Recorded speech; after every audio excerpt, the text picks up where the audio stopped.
Bien, ce soir, le comité régional d'équitation met en avant l'endurance et toute la famille de Neyer. Alors, Michel, parce que Michel a décidé d'arrêter sa carrière de compétiteur, enfin peut-être parce que c'est pas sûr que ça lui dise pas quand même de temps en temps de refaire une petite course. Michel, on va pas refaire toute l'histoire là, mais combien d'années d'endurance? J'ai commencé mon CUC en 79. Et avant, j'ai Malafretta 78,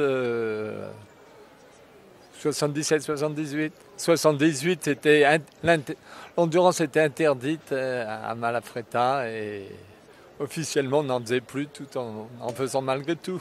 Et alors, comment cette découverte de l'endurance, puisque tu étais déjà sportif? Oui, surtout ça, c'était merveilleux.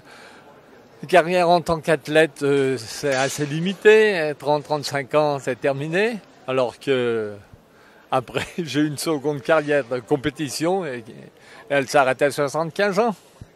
Et dans toute cette carrière, est-ce qu'on peut retenir un souvenir? Est-ce qu'il y a une victoire, ou peut-être pas forcément une victoire d'ailleurs, mais quelque chose de particulièrement marquant? Non, ce qui m'a fait le plus plaisir, je crois, c'est cette année, la victoire de Diane. Et oui, parce qu'il faut dire que ça continue dans la maison de Neyer avec autant Caroline que Diane. Tu peux nous parler de tes filles? Oui, non, j'ai peut-être été très heureux de mes premières victoires, mais comme elles datent depuis trop longtemps, j'ai oublié que là, j'étais vraiment très très ému de voir Diane qui allait remporter ce championnat de France. Là, on l'avait annoncé un quart d'heure à l'avance et j'étais angoissé jusqu'à ce qu'elle arrive.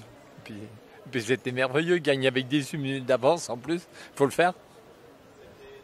Eh ben, rendez-vous en 2014, alors toujours sur les courses avec Diane, Caroline et Michel en assistant, super assistant. Oui, assistant puis entraîneur. Merci.